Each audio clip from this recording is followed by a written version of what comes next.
회색 도시의 그림자. 텅 빈 아파트에 울리는 스마트폰 알림음은 김민준에게 세상과의 유일한 연결고리처럼 느껴졌다.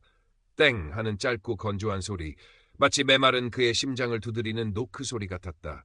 화면에는 낯선 프로필 사진과 함께 새로운 매치라는 문구가 떠 있었다. 붉은색 하트 아이콘이 어색하게 반짝였다.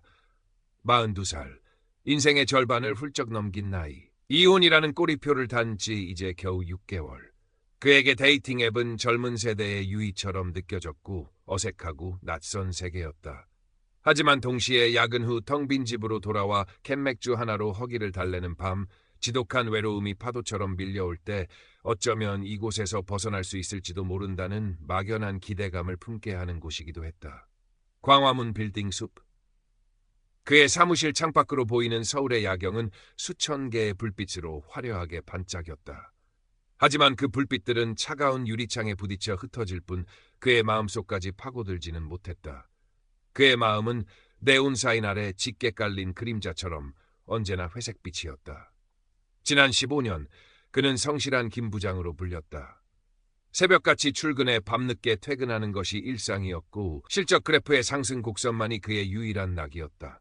승진과 성과, 그것만이 성공의 척도라 믿었고 그 과정에서 아내와의 거리는 점점 멀어졌다. 그녀의 생일, 결혼기념일은 늘 바쁘다는 핑계로 밀려났고 주말에도 그는 노트북을 끼고 살았다. 당신에게 나는 그냥 같이 사는 사람일 뿐이야? 당신 눈에는 일밖에 안 보여? 어느 날 저녁 아내는 지친 목소리로 물었다. 그는 제대로 대답하지 못했다. 아니, 대답할 말을 찾지 못했다. 그리고 얼마 후 그녀는 짐을 쌌다. 당신에게 나는 존재하지 않는 사람 같아. 그녀의 마지막 말은 칼날처럼 그의 가슴에 박혔다. 이혼 서류에 도장을 찍던 날 창밖에는 비가 내리고 있었다. 그는 비로소 자신이 무엇을 놓쳤는지, 얼마나 어리석었는지 깨달았지만 이미 빗물에 번진 잉크처럼 되돌릴 수 없는 후회였다. 프로필 사진 속 여성은 소피아라는 이름을 썼다.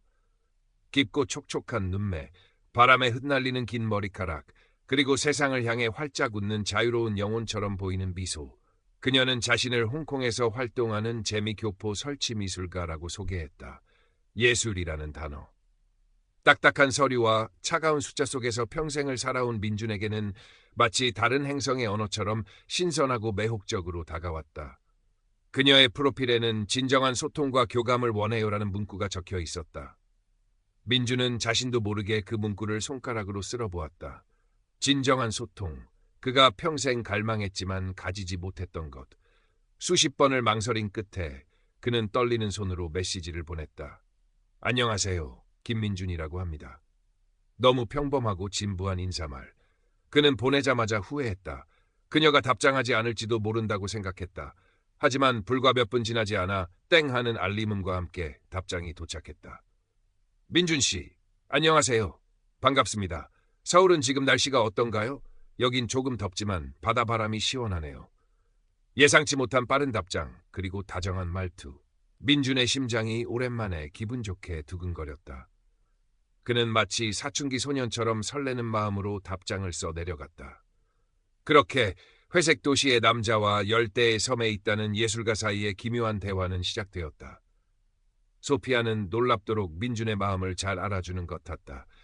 그는 단 한 번도 누군가에게 쉽게 털어놓지 못했던 속마음을 그녀에게 조금씩 열어보였다. 야근의 고단함, 상사와의 갈등, 부하 직원을 이끌어야 하는 책임감의 무게, 그리고 이혼 후 찾아온 지독한 공허함과 미래에 대한 막연한 불안감까지. 소피아는 언제나 그의 이야기에 귀 기울였고 마치 그의 옆에서 모든 것을 지켜본 것처럼 그의 감정을 정확히 짚어냈다. 오빠, 너무 애쓰지 마세요. 오빠는 이미 충분히 잘하고 있는걸요. 그녀의 따뜻한 위로는 마른 땅에 스며드는 단비처럼 그의 마음을 적셨다. 그녀는 자신의 이야기도 아낌없이 들려주었다. 홍콩의 번화한 거리, 작업실에서의 고뇌, 새로운 작품에 대한 영감, 그리고 언젠가 서울에서 개인전을 열고 싶다는 오랜 꿈에 대해 이야기했다. 그녀의 메시지에는 언제나 생기와 열정이 넘쳤고 민준은 그녀와의 대화를 통해 자신이 잊고 있었던 삶의 빛깔들을 다시 발견하는 듯했다. 그는 매일 아침 그녀의 굿모닝 메시지로 하루를 시작했고 밤늦게까지 이어지는 대화 속에서 하루의 피로를 잊었다. 잿빛 같던 그의 일상에 소피아라는 이름의 선명한 색채가 스며들고 있었다. 필리핀 마닐라 케손시티의 허름한 인터넷 카페. 에어컨은 고장난 지 오래였고 수십 대의 낡은 컴퓨터에서 뿜어져 나오는 열기와 담배 연기가 뒤섞여 실내는 숨막힐 듯 답답했다. 그곳 구석자리, 리오는 헤드셋을 낀 채 모니터에 집중하고 있다. 그의 손가락은 쉴 새 없이 키보드를 두드렸고 입가에는 알아차리기 힘든 미소가 걸려 있었다. 그의 모니터에는 여러 개의 채팅창이 동시에 떠 있었다. 그중 하나가 바로 김민준과의 대화창이었다. 리오에게 김민준은 그저 타겟 K42, 즉 42세의 한국인 남성일 뿐이었다. 그는 인터넷에서 다운로드한 수십 개의 로맨스 스캠 성공 매뉴얼을 탐독했고 심리학 서적까지 뒤져가며 피해자들의 심리를 파고드는 법을 익혔다. 그는 도용한 여성의 사진과 딥페이크 기술로 만든 짧은 영상 클립, 그리고 상황에 맞춰 자유자재로 변하는 감성적인 언어로 무장했다. 그는 김민준의 프로필과 초기 대화를 통해 그가 최근 이혼했으며 높은 직책에 있지만 극심한 외로움을 느끼고 있다는 것을 정확히 파악했다. 그는 김민준이 갈망하는 이해심 많고 따뜻하며 예술적인 영혼을 가진 여성이라는 페르소나를 완벽하게 연기했다. 리우의 목표는 단 하나, 김민준의 지갑을 여는 것이었다. 그는 김민준을 낚시에 비유했다. 충분한 시간을 들여 떡밥을 던지고 물고기가 미끼를 확실히 물 때까지 인내심을 갖고 기다리는 것. 그것이 그의 방식이었다. 오빠, 목소리 듣고 싶어요. 메시지만으로는 뭔가 부족해. 어느 날 밤 카카오톡 메시지가 도착했다. 오빠라는 호칭은 이제 제법 익숙해졌지만 여전히 민준의 마음을 설레게 했다. 그는 잠시 망설였다. 자신의 피곤하고 초라한 모습을 보여주고 싶지 않았다. 하지만 그녀의 목소리를 듣고 싶은 마음이 더 컸다. 그는 잠시 망설이다 영상 통화 버튼을 눌렀다. 화면 너머로 소피아의 얼굴이 나타났다. 희미한 조명 아래 그녀는 사진보다 훨씬 더 매력적이었다. 약간 어색한 듯 웃는 모습, 작업 중인 듯 살짝 헝클어진 머리카락, 그리고 그의 이름을 부르는 부드러운 목소리까지. 통화는 길지 않았다. 그녀는 작업실 네트워크 상태가 좋지 않다며 금방 통화를 끊었다. 하지만 그 짧은 순간은 민준에게 강렬한 확신을 주었다. 그녀는 정말 존재했다. 화면 너머 지구 반대편 어딘가에서 자신을 생각하고 있었다. 그는 알지 못했다. 그 짧은 영상 통화는 리오가 딥페이크 기술을 이용해 미리 만들어 놓은 몇 초짜리 클립에 불과했다는 것을. 신뢰가 충분히 쌓였다고 판단한 리오는 드디어 미끼를 던지기 시작했다. 처음에는 아주 사소한 것이었다. 오빠 혹시 괜찮으면 기프트 카드 하나만 보내줄 수 있을까? 여기선 한국 앱 결제가 잘 안 돼서 좋아하는 음악 좀 듣고 싶은데. 민주는 아무런 의심 없이 몇만 원짜리 기프트 카드를 선물했다. 그녀가 기뻐하는 모습을 보는 것만으로도 행복했다. 그리고 며칠 후 본격적인 작업이 시작되었다. 오빠, 저 너무 힘들어요. 여기서 믿을 사람은 오빠밖에 없는데. 어느 주말 오후 소피아에게서 다급한 목소리의 전화가 걸려왔다. 홍콩에서 준비 중이던 전시회에 큰 문제가 생겼다는 것이었다. 중요한 작품 재료를 운송하던 중 세관에 묶였는데 예상치 못한 통관 수수료가 발생했다는 것이었다. 갤러리 측에서는 자금 지급을 미루고 있고 당장 수수료를 내지 않으면 모든 것이 수포로 돌아갈 위기라고 했다. 그녀는 거의 울먹이는 목소리로 말했다. 금액이 크진 않아요. 50만 원만 있으면 되는데 오빠 혹시 도와줄 수 있을까요? 전시회만 끝나면 바로 갚을게요. 정말이에요. 민주는 순간 망설였다. 50만 원은 그에게 큰 돈은 아니었지만 얼굴도 본 적 없는 사람에게 돈을 보내는 것은 분명 비상식적인 일이었다. 하지만 전화기 너머에서 들려오는 그녀의 절박한 목소리, 그녀의 꿈이 좌절될지도 모른다는 안타까움, 그리고 그동안 그녀에게서 받았던 위로와 따뜻함이 그의 이성을 마비시켰다. 내가 도와주지 않으면 그녀는 얼마나 힘들까. 이건 그녀의 꿈을 위한 일이야.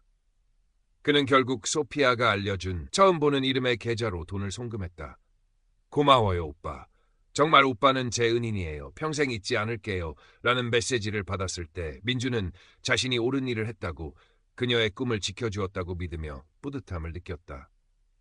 민준의 변화를 가장 먼저 눈치챈 것은 그의 직장 동료 박서연 대리였다. IT 부서 소속인 그녀는 젊지만 영리하고 IT 기기 활용에 능숙했으며 무엇보다 사람에 대한 관찰력이 뛰어났다. 언제부턴가 민준이 부쩍 핸드폰을 자주 들여다보며 혼자 미소를 짓거나 때로는 어두운 표정으로 통화하는 모습을 그녀는 몇 번이고 목격했다. 이젠 같았으면 동료들과 함께하던 점심시간에도 혼자 자리를 지키거나 급한 일이 있다며 사무실을 나가는 날이 늘었다. 회의 시간에도 종종 멍하니 있거나 핸드폰 알림음에 화들짝 놀라기도 했다. 김 부장님, 요즘 좋은 일 있으세요? 얼굴이 환해지셨네요. 어느 날 탕비실에서 마주친 서연이 넌지시 물었다. 민주는 순간 당황한 듯 얼굴을 붉히며 아, 네. 그냥 뭐하고 멋쩍게 웃으며 얼버무렸다. 그의 그런 모습은 서연의 호기심을 더욱 자극했다. 뭔가 있으신 것 같은데 연애라도 하시나? 근데 왜 저렇게 불안해 보이지? 첫 번째 송금 이후 소피아의 요구는 점점 더 잦아지고 대담해졌다. 작업실 임대료가 몇 달치 밀렸다며 100만 원, 갑자기 어머니가 쓰러지셨는데 홍콩의 병원비가 너무 비싸다며 300만 원, 전시회에 사용할 조명을 사야 하는데 돈이 모자란다며 200만 원. 이유는 다양했고 금액도 점점 커져갔다. 민주는 매번 망설였다. 그의 통장 잔고는 빠르게 줄어들고 있었고 상식적으로 이해하기 힘든 요구들이었다. 하지만 그가 망설일 때마다 소피아는 귀신같이 알아채고 그를 몰아붙였다. 오빠마저 나를 못 믿으면 난 정말 어떻게 해야 할지 모르겠어. 오빤 나한테 유일한 희망인데 라며 눈물로 호소하거나 우리가 함께할 미래를 위한 투자라고 생각해줘. 조금만 더 힘내면 우리 곧 만날 수 있어. 라며 달콤한 미래를 속삭였다. 그녀의 감성적인 호소와 희망 고문 앞에 민준의 이성은 번번이 무너져 내렸다. 그는 자신의 예금을 깨고 적금을 해약하고 급기야 마이너스 통장까지 손을 댔다. 그의 재정 상태는 엉망이 되어가고 있었지만 소피아와의 달콤한 미래에 대한 희망은 오히려 눈덩이처럼 커져만 갔다. 그는 이미 중독된 도박꾼처럼 이 관계에서 빠져나올 수 없었다. 리우, 즉 소피아는 민준이 완전히 걸려들었다고 확신했다. 그는 이제 마지막 가장 큰 한 방을 노리고 있었다. 그는 마닐라의 동료들과 함께 더욱 정교한 시나리오를 짜기 시작했다. 서연의 의심은 점점 더 확신으로 변해가고 있었다. 민준의 얼굴은 날이 갈수록 수척해졌고 그의 표정에서는 이전의 온화함 대신 초조함과 불안감이 묻어났다. 그녀는 민준이 누군가에게 금전적인 착취를 당하고 있을지도 모른다는 생각까지 하게 되었다. 어느 날 그녀는 야근 중인 민준의 컴퓨터 화면에 떠있는 소피아의 프로필 사진을 다시 보게 되었다. 아름다운 여성이었지만 보면 볼수록 어딘가 부자연스러운 느낌이었다. 마치 잘 만들어진 인형 같다고나 할까. 서연은 조용히 자신의 자리로 돌아와 소피아의 프로필 사진을 캡처해 구글의 역 이미지 검색을 다시 한번 실행했다. 이전과 같은 결과였다. 몇 년 전 활동했던 여행 블로거. 서연은 포기하지 않고 소피아가 민준에게 이야기했다는 홍콩의 갤러리, 전시회 이름 등을 검색해 보았다. 하지만 그런 이름의 갤러리나 전시회는 존재하지 않았다. 그녀는 심장이 차갑게 식는 것을 느꼈다. 이건 단순한 연애가 아니었다. 명백한 사기였다. 서연은 깊은 고민에 빠졌다. 이 사실을 어떻게 민준에게 알려야 할까? 그는 분명 큰 충격을 받을 것이고 어쩌면 오랫동안 쌓아온 동료 관계마저 깨질지도 몰랐다. 하지만 이대로 그가 모든 것을 잃게 내버려 둘 수는 없었다. 그녀는 IT 부서 동료 중 보안 전문가에게 조심스럽게 도움을 청했다. 민준의 안전을 위한 것이라고 설명하며 소피아라는 인물과 관련된 정보를 추적해달라고 부탁했다. 한편 리오는 마지막 승부수를 던졌다. 그는 민준에게 그 어느 때보다 흥분된 목소리로 전화를 걸었다. 오빠, 드디어 모든 문제가 해결되었어. 갤러리 문제도 해결됐고 이제 한국으로 돌아갈 수 있게 됐어. 이제 정말 오빠랑 함께할 수 있게 됐어. 그는 마치 당장이라도 울음을 터뜨릴 것처럼 기쁨에 겨워했다. 그리고 덧붙였다. 그런데 딱 한 가지 문제가 남았어. 홍콩 생활을 정리하고 한국으로 돌아가려면 비행기 표도 사야 하고 초기 정착 자금도 좀 필요한데 내가 가진 돈으로는 조금 부족해. 1,000만 원만 더 도와주면 나 정말 다음 주에라도 당장 오빠 곁으로 갈 수 있어. 우리 함께 서울에서 새로운 시작을 하는 거야. 응? 오빠? 1,000만 원. 민준에게는 더 이상 감당할 수 없는, 상상조차 하기 힘든 거액이었다. 하지만 소피아가 한국으로 온다는 말, 함께 새로운 시작을 한다는 말은 그의 모든 이성을 마비시키고 남을 만큼 매혹적이었다. 그는 마지막 남은 노후 자금으로 부어왔던 보험까지 해약할 생각을 하고 있었다. 그의 머릿속은 온통 소피아와 함께할 행복한 미래에 대한 상상으로 가득 찼다. 바로 그날 오후 퇴근 시간을 앞두고 박서연 대리가 민준의 자리로 찾아왔다. 그녀의 손에는 서류 몇 장이 들려 있었고 표정은 그 어느 때보다 진지하고 비장했다. 부장님, 잠시 드릴 말씀이 있어요. 아주 중요한 이야기입니다. 그녀는 민준을 회의실로 데려갔다. 그리고 그곳에서 자신이 찾아낸 모든 증거들을 하나씩 보여주었다. 소피아의 사진이 도용된 것이라는 증거, 그녀가 말한 갤러리와 전시회가 존재하지 않는다는 사실, 그리고 보안 전문가의 도움으로 추적한 결과 소피아가 사용하는 IP 주소가 홍콩이 아닌 필리핀 마닐라의 한 인터넷 카페로 나온다는 충격적인 사실까지. 민준의 얼굴은 백지장처럼 하얗게 질렸다. 그는 서연이 내미는 서류들을 제대로 쳐다볼 수도 없었다. 아니야. 박 대리가 뭘 잘못한 거겠지. 소피아는 그런 사람이 아니야. 우린 사랑하는 사이라고.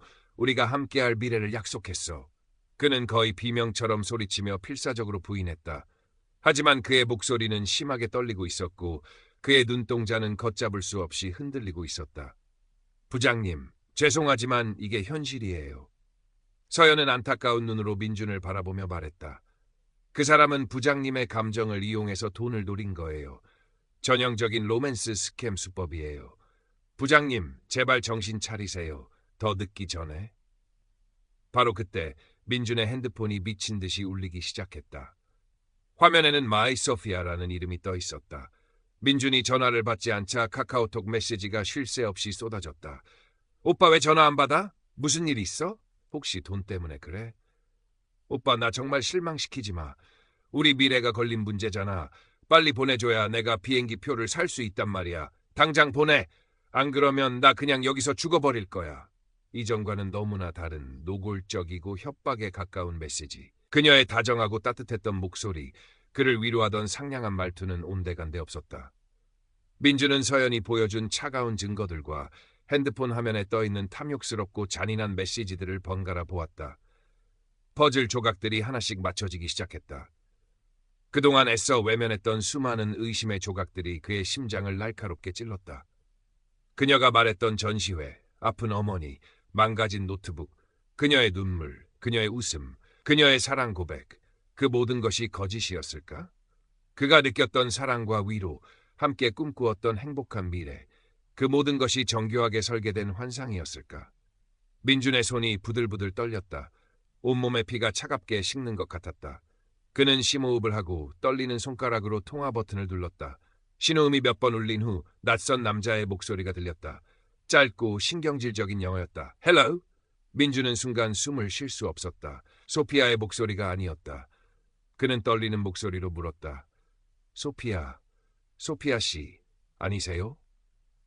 전화기 너머에서는 순간 침묵이 흘렀다.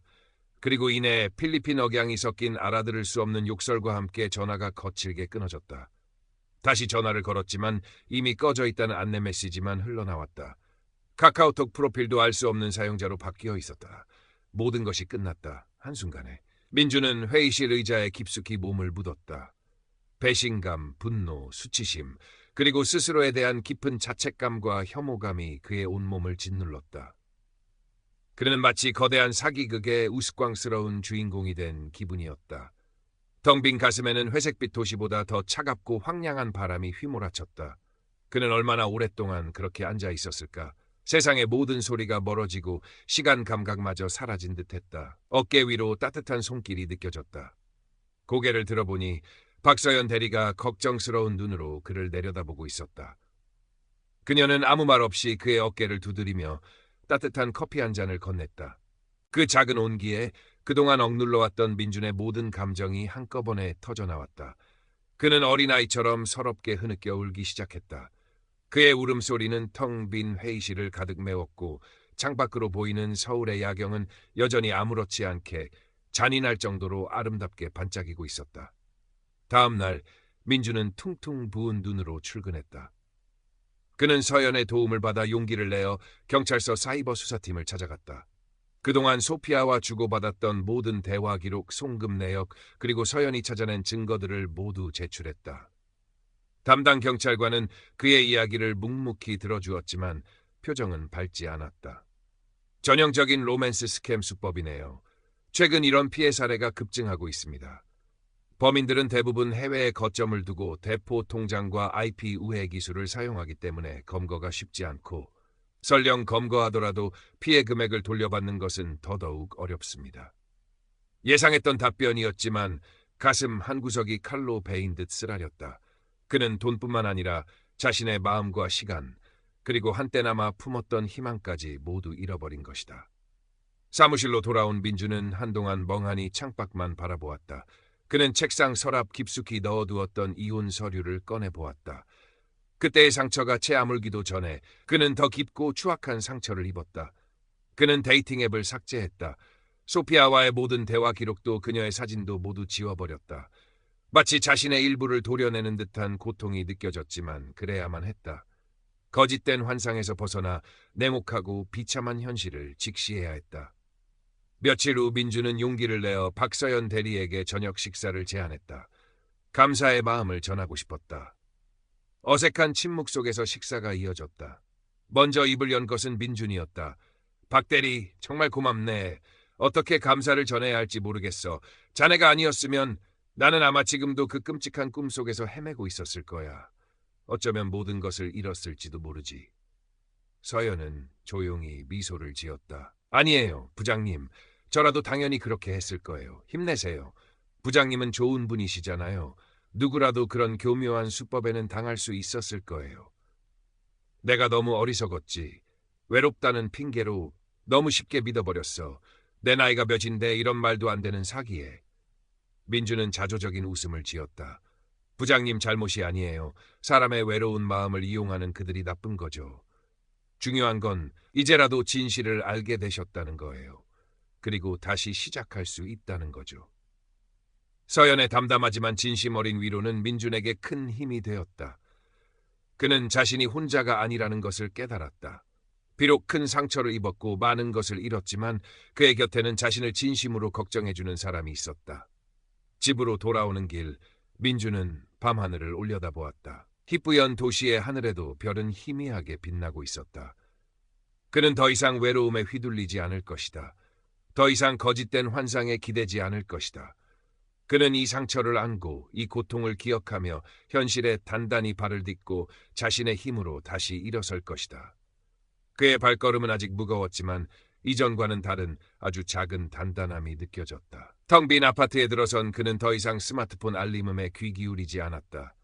대신 그는 창문을 활짝 열고 서울의 밤 공기를 깊이 들이마셨다. 차갑지만 동시에 살아 숨쉬는 공기였다. 그것은 바로 그가 다시 마주하고 살아가야 할 현실의 냄새였다. 시간은 강물처럼 흘러갔다. 민주는 다시 일상으로 돌아왔다. 그는 예전처럼 성실하게 일했지만 이전과는 분명히 달랐다.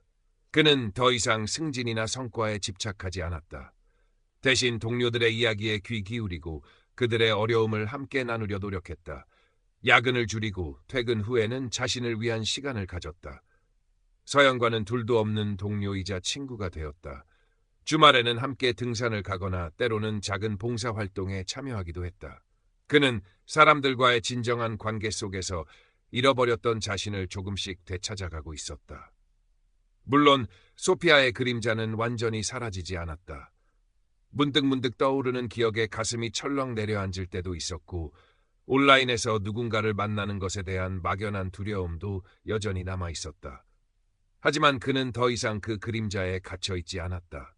그는 그 상처를 자신의 일부로 받아들이고 그것을 딛고 한 뼘 더 성장하는 법을 배우고 있었다. 그는 자신의 경험을 통해 다른 사람들이 같은 피해를 입지 않도록 돕고 싶다는 생각도 하게 되었다. 어느 눈부신 봄날, 민주는 퇴근길에 광화문 광장을 걷고 있었다. 따스한 햇살 아래 수많은 사람들이 저마다의 표정으로 웃고 이야기하고 함께 걷고 있었다. 그들의 평범하지만 생기 넘치는 모습 속에서 민주는 문득 깨달았다. 진정한 연결과 행복은 화려한 프로필 사진이나 지구 반대편에서 날아오는 달콤한 속삭임이 아니라 바로 지금 자신의 곁에서 함께 숨쉬고 함께 웃어주는 현실 속 사람들과의 평범한 순간들 속에 있다는 것을. 그는 더 이상 데이팅 앱을 켜지 않았다. 대신 그는 자신에게 밝게 인사하며 지나가는 동료에게, 길을 묻는 낯선 여행객에게, 그리고 따스한 봄 햇살을 향해 오랜만에 진심 어린 미소를 지어 보였다. 그의 마음속 회색빛 도시에도 이제 서서히 따스하고 희망찬 봄빛이 스며들고 있었다. 그의 진짜 인생은 이제부터 다시 시작이었다.